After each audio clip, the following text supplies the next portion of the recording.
satu sekolah satu ya, tapi sama-sama membuat gitu ya.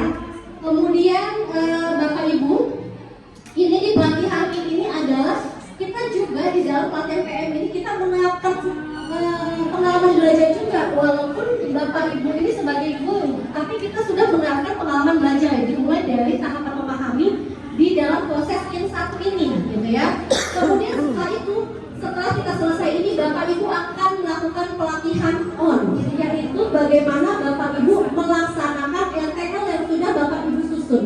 Nanti boleh lihat di LMS apakah sudah ada format RTL-nya, silakan dibuka. Nah, kemudian Bapak Ibu nantinya Bapak Ibu akan praktik nyata sesuai dengan sasaran, langsung praktek di kelas Bapak Ibu masing-masing. Ya.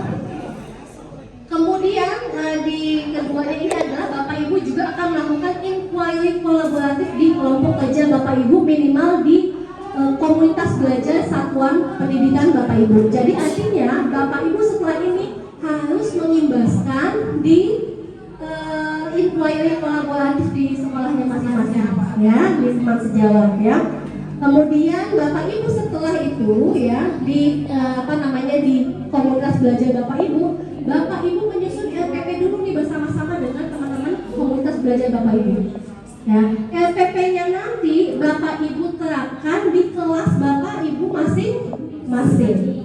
Ya, setelah itu baru Bapak Ibu refleksikan di akhir kegiatan siklus 1. Jadi di on ini Bapak Ibu, di on ini kita kan Bapak Ibu implementasi dulu ya. Setelah pulang dari ini boleh nyusun jadwalnya besok pun boleh, atau lusa atau 3 hari lagi terserah.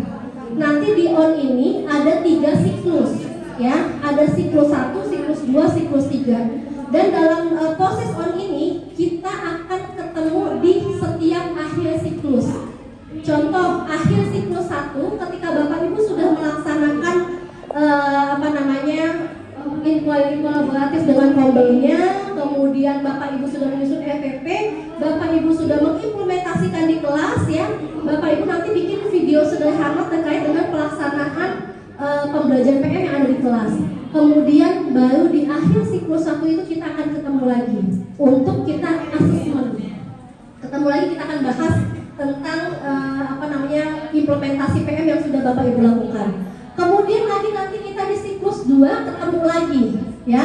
Di siklus 2 agak lebih ribet ya, tapi nanti akan kami informasikan selanjutnya karena saya takut nanti ada perubahan sistem atau pola ya.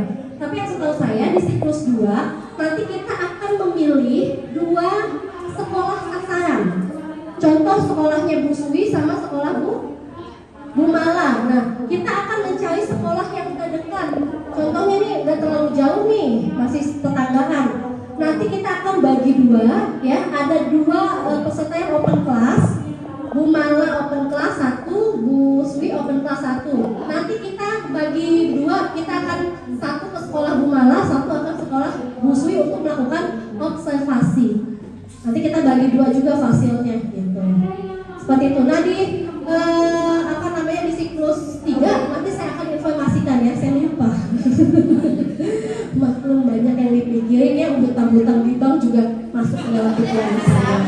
Yang sama ya, pasti SK-nya sudah digadaikan ya. Iya. Ya kan? Memang harus begitu Pak.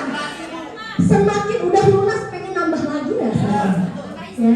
Kan nambah istri bahaya nih nanti. Bahaya. Kecuali nambah penghasilan oke ya Bapak Ibu ya. Kalau nambah istri itu nambah beban Pak. Satu aja ngeselin istri Pak, bantuannya tuh. Apalagi banyak Pak. Oke ya.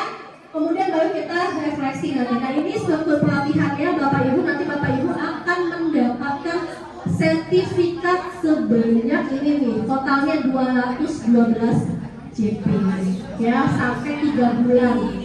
Ya, setelah tadi on, kita akan ketemu lagi di in 2, 4 kali kita ketemu dalam pola yang seperti ini. Ya.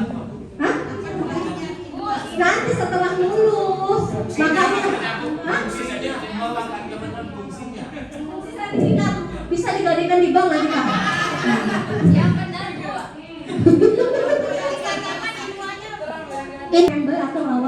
Desember. Nah, tentunya Bapak Ibu, sertifikatnya itu adalah sertifikat kompetensi yang harus Bapak Ibu miliki juga. Itu akan bermanfaat untuk sertifikasi juga kan? Sekarang masih kirim-kirim berkas kayak gitu nggak? Sudah enggak ya? Oh, berarti nggak penting ya. Jangan salah, setiap regulasi itu selalu berubah, ya. Dan itu bagian juga dari tanggung jawab Bapak Ibu, karena sekolah Bapak Ibu adalah penerima box kinerja, gitu ya. Dan kita itu Bapak Ibu, seperti di awal materi saya di growth mindset, apa yang kita lakukan banyak, kita belajar banyak, kita akan mendapatkan banyak hal. Tidak ada sesuatu yang sia-sia.